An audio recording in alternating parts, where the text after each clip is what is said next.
Bismillahirrahmanirrahim. Ya ayyuhalladzina amanu la takunu kalladzina adaw Musa fabarra'ahu Allahu mimma qalu wa kana 'indallahi wajiha. Ya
Bismillahirrahmanirrahim.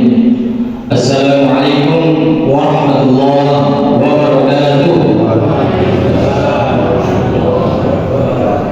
Alhamdulillah wa sallallahu wa sallam wa baraka ala nabiyyina Muhammadin wa ala alihi wa sahbihi wa man tabi'ahum bi ihsanin ila yaumil din. Amma ba'du. Alhamdulillah, puji syukur kepada Allah Subhanahu wa taala kita kembali berkumpul dan bertatap muka pada pagi yang cerah ini. Yang kami muliakan dan kami hormati Ketua Pembina Yayasan Kesehatan Hidayatullah Medan, Al-Ustaz Dr. Abdul Wahab. Yang kami hormati anggota Pembina Dr. Andes Ali Rumawan SAG Habibullah. Yang kami hormati anggota Pembina Al-Ustaz Khairul Anam SOC Habibullah Ta'ala. Yang kami hormati Ketua dan pengawas Yayasan Pesantren Hidayatullah Medan, Al-Ustaz Ali Ibrahim Dr. Andes Ali Ibrahim Akbar MPD. Yang kami hormati anggota pengawas Al-Ustaz Dr. Andes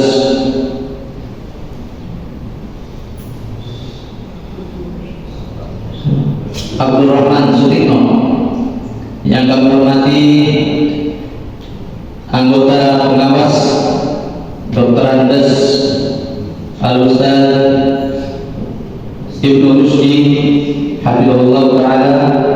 Alhamdulillah, dan seluruh pengurus Yayasan Pesantren Hidayatullah Medan, dan juga kepada seluruh kepala-kepala unit, bapak-bapak, guru, asatidz, dan ibu-ibu guru dan asatidzah yang semoga seluruhnya dirahmati oleh Allah Subhanahu wa taala dan selalu dalam lindungannya. Alhamdulillah, di dalam pertemuan ini pada tema Ratorias kali ini, yaitu internalisasi jati diri dan standarisasi tata kelola menuju Hidayatullah Medan yang mandiri, berdaya saing dan berpengaruh. Pada Ratorias kali ini sebelumnya saya menyampaikan pantun dulu. Tadinya nggak mau berpantun karena takut kalah pantun dengan MC.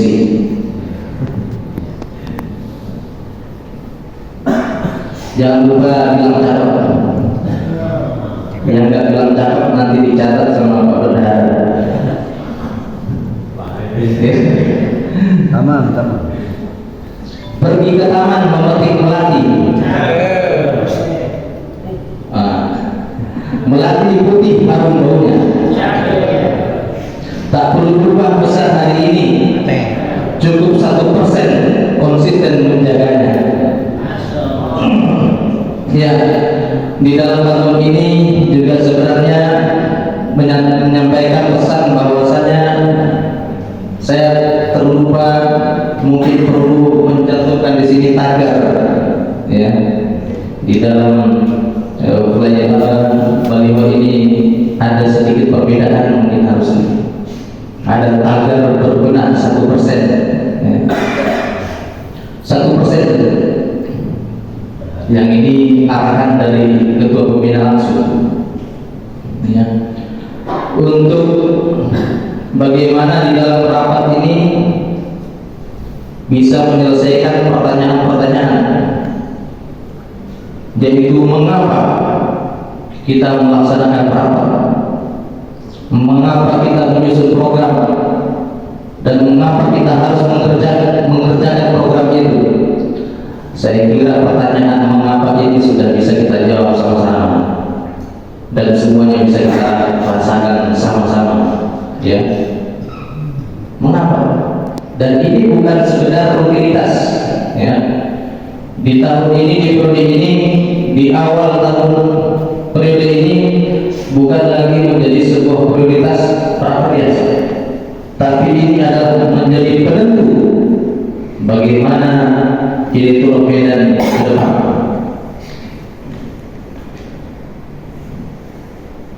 Mengapa kita lakukan ini? Sudah tahu kondisinya, dan masih banyak yang mungkin belum tahu, yang harus disosialisasikan, harus dikonsolidasikan. Dan mungkin ada juga yang masih belum atau pura-pura nggak tahu, ya. Masih ada yang pura-pura nggak tahu. Nah, ini juga harus dipahamkan bagaimana, ya. Jadi harus timbul keresahan-keresahannya agar bisa melahirkan ledakan. Nabi Ibrahim alaihissalam ketika membangun peradaban di Makkah itu juga berawal dari keresahan. Nabi Muhammad melanjutkannya, itu juga berawal dari keresahan-keresahan dengan kondisi umatnya saat itu. Nah, kita semua harus merasakan betapa resahnya dengan kondisi kita saat ini, ya. Kalau tadi kajian sebelumnya dari Ustaz Dr. Abdul Bakar, jangan sampai ada yang merasa nyaman, ya, merasa nyaman dengan kesulitannya. Nah, kami di dalam pertemuan singkat ala glamping di depan rumahnya Ustaz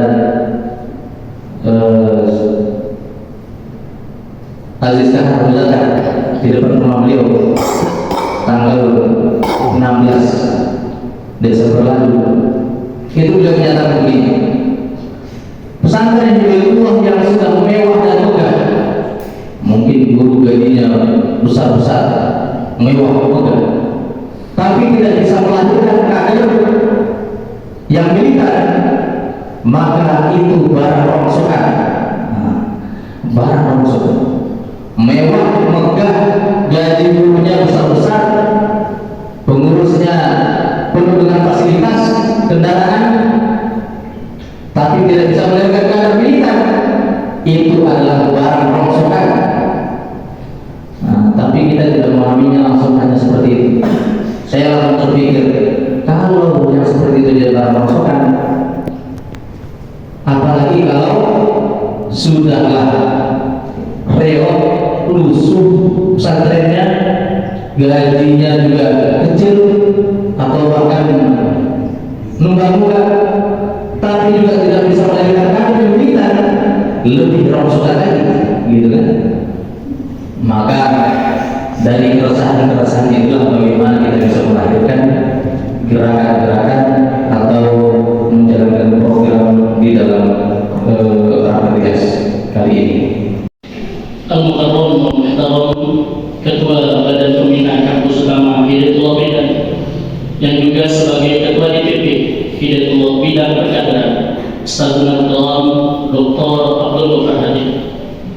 Al-Mukarram Muhtaram, Anggota Badan Pembina Kampus Utama Hidayatullah Medan, Ustadz Khairul Anam SOC, dan Ustadz Ali Hermawan Hafizahullah Ta'ala. Al-Mukarram Muhtaram, Dewan Pengawas Hidayatullah Kampus Utama Medan, Ketua Ustadz Ali Ibrahim Akbar MPD dan seluruh anggota, Ustadz Ibnu Rusdi dan Ustadz Abdul Rahman Sutikno, semoga Allah memberikan kesembuhan untuk beliau. Dan teman-teman seperjuangan, pengurus kampus utama yang muda-muda, ganteng-ganteng, Masya Allah. Tuan-tuan guru kami, tanpa mengurangi takzim kami kepada asatidzah, guru-guru kami, dan seluruh hadirin wal hadirat yang dimuliakan oleh Allah Subhanahu wa Ta'ala. Assalamualaikum warahmatullahi wabarakatuh.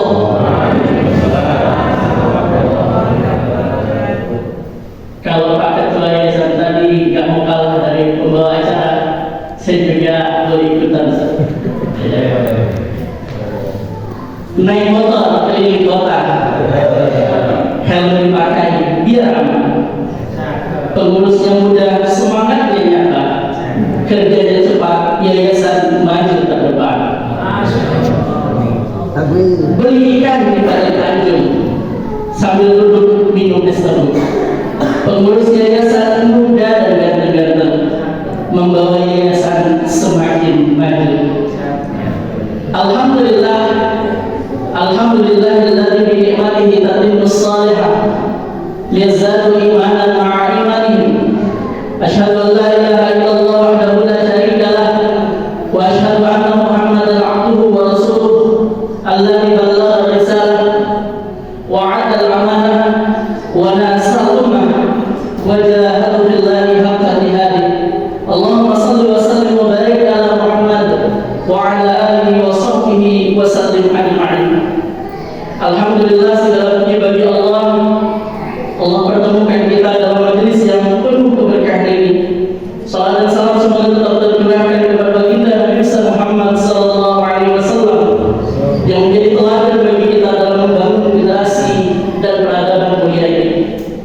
Asatidzah yang dimuliakan oleh Allah, pertama-tama izinkan saya menyampaikan rasa hormat dan apresiasi yang tulus atas terselenggaranya rapat kajian ini. Kehadiran kami menjadi bagian dari keluarga besar Hidayatullah yang merasa bangga melihat kampus utama Medan terus menata langkahnya dengan serius. Terbukti dengan mengangkat tema internalisasi jati diri dan standarisasi tata kelola menuju Hidayatullah Medan yang mandiri, berdaya saing, dan berpengaruh. Ini bukan sekedar tema kegiatan, tetapi cerminan kesadaran manhaj yang sedang tumbuh kuat di pesantren ini. Kita semua memahami bahwa Hidayatullah dibangun di atas jati diri, bukan sekedar program. Ketika sistematika wahyu benar-benar hidup dalam tarbiyah, ketika ruh Ahlus Sunnah wal Jamaah terjaga, ketika semangat al-harakah al-jihadiyah, imamah jamaah dan wasatiyah menjadi nafas keseharian kita, maka tata kelola yang baik sebenarnya lahir secara alami dari kader-kader yang dibina oleh manhaj itu sendiri. Hadirin yang dimuliakan oleh Allah Subhanahu wa Ta'ala, kampus utama Hidayatullah Medan memiliki posisi yang sangat strategis di Sumatera Utara, bahkan di provinsi-provinsi sekitarnya, Aceh, Riau, Sumbar. Ia bukan hanya sekedar lembaga pendidikan, tetapi menjadi rujukan kaderisasi, rujukan tata kelola, dan pusat pembangunan khas di wilayah ini. Sebagai informasi pada Ustaz bahwa pesantren Hidayatullah Medan telah banyak melahirkan kader-kader yang luar biasa ceritanya, yang hari ini terbukti sudah bertugas di berbagai daerah dan memiliki peranan-peranan penting, baik itu di tingkat wilayah, dan kita tahu ketua yayasan, sekretaris, bendahara, dan para pengurus kampus utama adalah alumni Hidayatullah Medan ini sendiri, dan termasuk saya, Masya Allah, yang juga alumni dari pesantren Hidayatullah Medan, didikan dari asatidzah kami di sini. Begitupun para pengurus di tingkat wilayah, di DPW yang nyaris mayoritas adalah santri Hidayatullah Medan.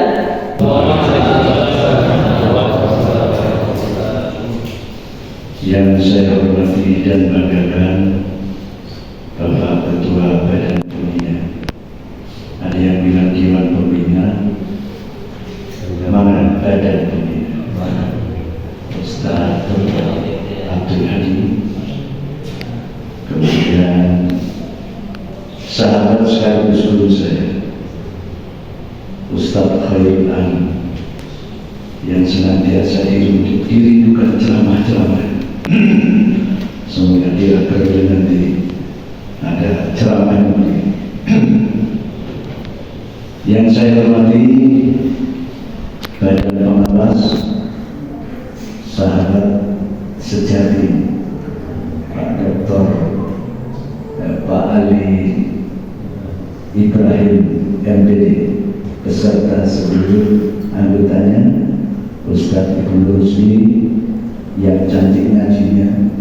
Saya itu pernah kesan-kesan kalau disebut Ustaz Rusdi, bahasanya tertata, ngajinya enak didengar. Kemudian Ustaz Abdul Rahman Sutekno sebagai anggota yang multi talenta, saya pun tidak sanggup mengikutinya. Bermujahadah yang luar biasa, sakinya membentang seantero bumi Sumatera. Bahkan namanya itu di Batam, Ustaz Abdul Rahman Sutekno juga termasuk perintis di sana. Ada namanya. Beliau mewariskan kepada kita semangat yang luar biasa. Berikutnya Ketua Badan Pengurus, memang idola saya. Ya, beliau hadir di sini. Saya minta langsung kepada bundanya bisa Abdul Bari segera merawat. Alhamdulillah. Pertarungannya panjang dengan pihak-pihak lain. Beserta sekretaris, kemudian bendahara dan kepala departemen yang sama-sama mengharapkan Allah Subhanahu wa Ta'ala. Ya, saya benar-benar baru tahu kalau ada sambutan karena maklum tidak terbiasa update nengok hatinya. Kalau Allah wa kafa billahi wakil. Dari saya selaku dibangun terkait tentang rapat kerja wilayah yang sebentar akan dibuka oleh Bapak Ketua Pembina. Mari bersama-sama kita maknai bahwa rangkaian kegiatan ini sebagai bagian mata rantai mujahadah. Jadi, sebagai mata rantai mujahadah, karena semua yang kita inginkan atau yang harus kita lakukan itu bertumpu salah satu di antaranya dari mujahadah.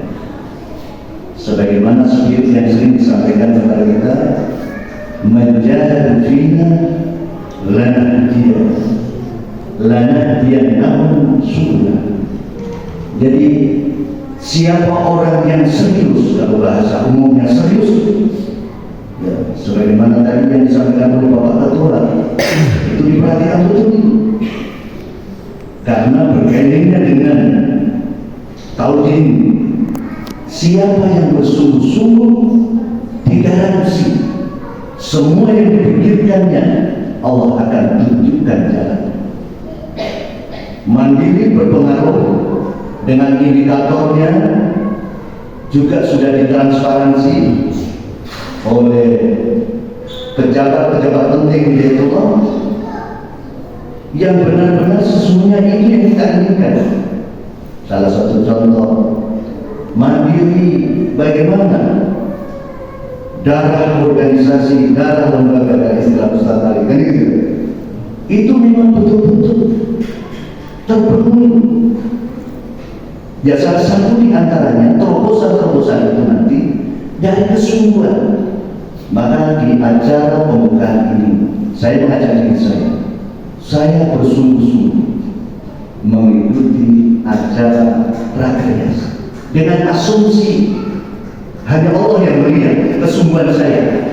Apakah sekedar hanya duduk saja atau saya berpikir bermunajat sehingga saya telah berkontribusi dalam pergerakan yang hebat.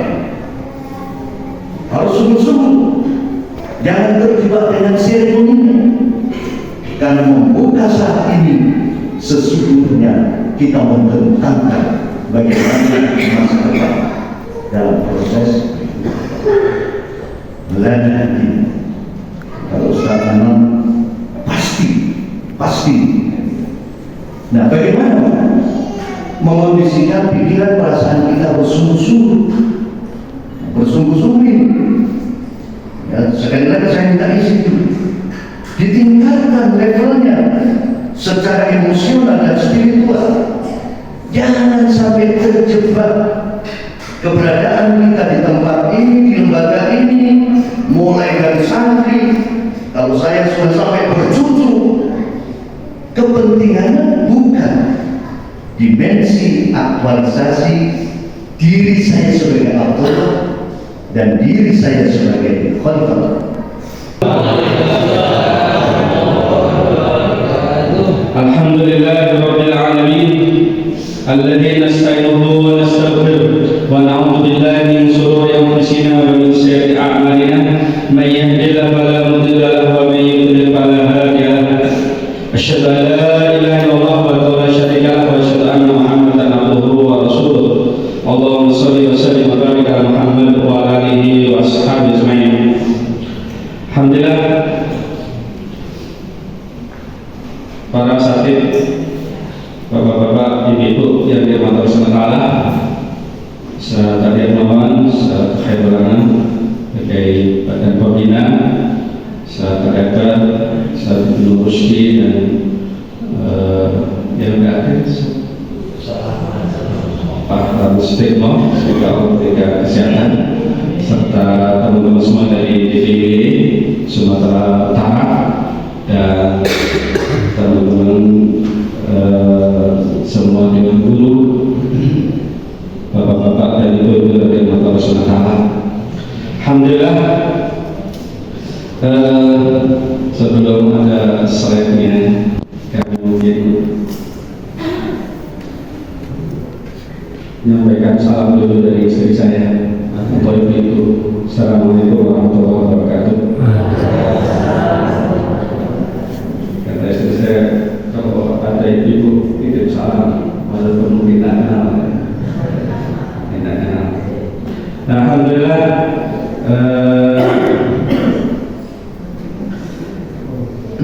sejak tahun 2005 Pak Anam di sini. 2007 beliau pindah ke sini Ustaz Anam dan Bu Ana dan keluarga. Saya sebenarnya sudah mau ke sini juga, karena saya sudah sama-sama dengan Ustaz Anam di Depok Gunung Tembak, tepatnya sama-sama waktu itu mengawali sekolah tinggi syariah Depok STIS. Beliau sebagai dosen waktu itu hanya berempat, saya, Ustaz Nasfi, Ustaz Anam, kemudian Ustaz Arfan, ada Ustaz Raja. Di berlima kami pengurus kedua. Sebelumnya ada Ustaz Nasirul Haq, ada Ustaz Anis Mahmudi, ada Ustaz Mulyadi. Kami pengurus kedua. Jadi sejak tahun 2007 itu saya sebenarnya mau kesini silaturahmi dengan Ustaz Anam dan Bu Ana, dan apalagi saat itu di tahun awal-awal tahun 2010 itu luar biasa pemberitaan di ekonomi saat itu. Kemudian ketika di DPP periode yang lalu, 5 tahun yang lalu, selama 5 tahun saya sering menunggu ada SK untuk bisa ngawal rakerda di Sumatera Utara, tapi nggak pernah dapat. Nggak pernah dapat. Kan kita nggak enak dosen-dosen minta artinya ada apa meminta, meskipun hanya sekitar itu aja ya. Tapi sebenarnya saya mau lihat kayak apa keadaannya Pak Anam itu, kayak apa di Medan gitu ya. Karena ini dengan pikir-pikir aja dan lihat aja beritanya, lihat beritanya.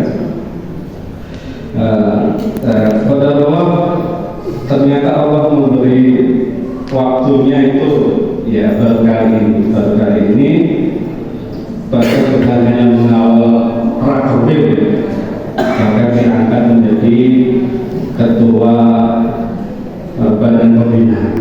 Lagi-lagi sebenarnya juga ya takdir Allah juga, karena dari awal saya ketika rapat itu akan ditunjuk menjadi ketua pembina Kampus Utama Ideologi Samarinda. Itu dari awal.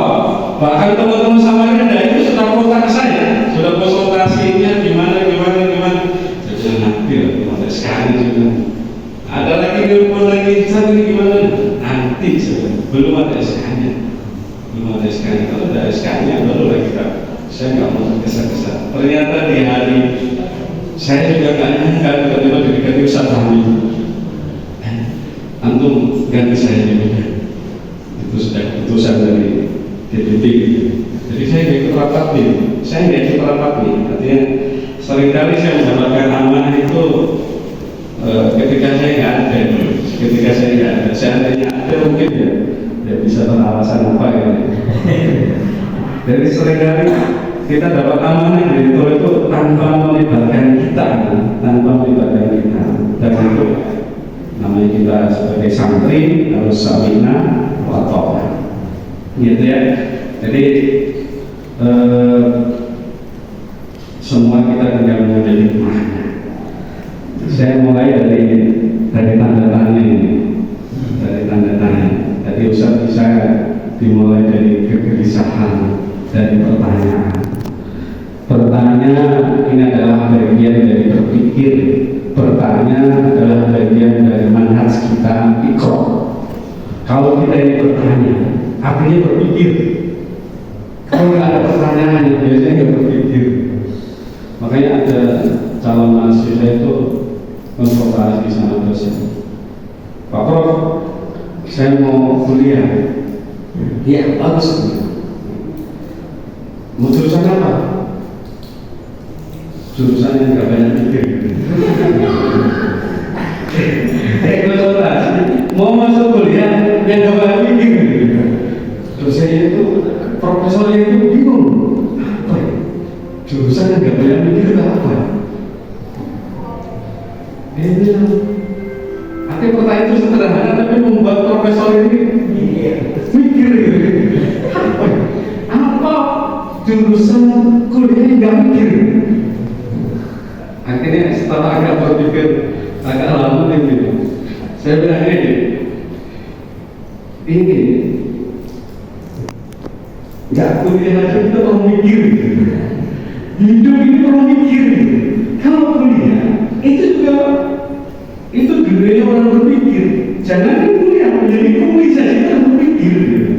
Menjadi kuli itu harus berpikir. Kalau salah-salah menjadi kuli itu bangunannya bisa roboh. Inilah tantangan generasi sekarang, maunya pragmatis. Ini jelas ini berpikir. Kita harus mulai dari ikro, dari membaca, dan inilah berpikir itu dengan mulai bertanya. Ketika kita bertanya, artinya ini mau mencari solusi pertanyaan itu mencari solusi. Kita dihadirkan adalah untuk mencari solusi dari berbagai permasalahan. Ya, kadang perlu bertahun-tahun persiapan untuk berhasil. Jadi orang untuk berhasil itu tidak ada yang instan, tidak ada yang langsung, tidak ada yang instan, kecuali makan mie instan. Kecuali makan instan baru bisa. Tapi kalau mau berhasil itu tidak ada ya, tidak ada yang instan, tidak ada yang tiba-tiba, itu nggak ada. Nah, nanti saya ada contohnya di sini. Jadi orang tersebut, orang yang sukses itu seperti musuh bambu. Nah, bisa dilihat di Google apa itu musuh bambu. Musuh bambu bisa dilihat, teman-teman bisa melihat. Musuh bambu ini bahasa Latinnya Pilostas edulis. Ya, musuh bambu adalah bambu raksasa yang tumbuh di daratan Cina dan Taiwan. Ini musuh bambu. Bambu namanya, tapi namanya musuh bambu. Nah, ini bambu yang istimewa. Salah satu istimewanya nanti di sini, dan dia punya kualitas tinggi, kualitas unggul dari semua jenis bambu. Musuh bambu inilah yang paling unggul di antara bambu-bambu yang ada. Bambu Jawa dengan bambu Kalimantan ada beda. Ya Pak Heron, beda. Ini Taiwan beda lagi. Jadi dia bisa mencapai tinggi sampai 30 meter atau 95 feet atau 30 meter, tinggi banget ya. Tapi ternyata apa yang harus kita katakan dengan musuh bambu? Musuh bambu ini tumbuhan yang luar biasa. Kita dapat belajar di sini ikro. Jadi kan ikro kan ada yang kaumnya, ada kaumnya. Ini musuh bambu termasuk ayat-ayat kaumnya. Kita disuruh belajar. Kenapa dalam Quran itu ada nama-nama binatang, ada banyak peristiwa-peristiwa? Karena kita disuruh belajar, ekspansi. Jadi ketika Munas tahun 2018, ketika di rapat terakhir rapat terakhir menjelang Munas, Silatnas itu Ustaz Kadir Syahani atau Ustaz mengantar belum itu sambil menangis waktu itu menangis. Beliau teringat ketika Orhan bilang sama santri-santri yang waktu itu masih belum banyak, masih sekitar 20-30 orang di Gunung Tenta. Ustaz Abdul itu bilang, padahal saat itu masih sedikit, makan masih susah. Cabang waktu itu juga masih Samarinda, Kuaro, Berau, Kukar itu masih sedikit, masih di sekitar Kaltim aja. Orang itu bilang bahwa nanti Silatnas akan datang dari seluruh pelosok Nusantara, dari Aceh, dari Medan, dari Bengkulu, sampai dari Papua, Maluku, akan datang semua. Saat itu santri-santri itu nggak ada yang percaya, dan hanya senyum-senyum. Ini mimpi aja, Ustaz. Kita makannya susah, makan aja nggak ada lauknya. Masih penting tadi kita bisa makan nasi bakar tadi. Nambah lagi. Itu dulu nggak ada. Yang dibakar itu nggak ada. Yang dimasak ada. Tapi beliau sudah punya optimisme bahwa nanti itu akan ribuan kader kita datang dari pelosok Nusantara untuk silaturahmi di sini. Kenapa beliau yakin begitu? Kenapa Ustaz itu menangis? Karena apa yang beliau lakukan, apa yang beliau dengar dulu, ternyata 30 tahun berikutnya menjadi Itu yang belum menangis. Gak pernah terbayang beliau ada di ruang itu. Gak pernah terbayang di tahun 70-an, 80-an ada di ruang Aceh. Lo gak terbayang ada kampus utama Medan. Belum tercatat. Nah, ini belum. Kenapa belum yakin? Karena memang beliau sudah tanamkan, sudah dikader itu sadar bahwa mereka inilah yang nanti akan bisa digerakkan. Ya, jadi kampus Hidayatullah Medan itu bagaimana? Ya, kampus Hidayatullah Medan dengan banyak tantangan.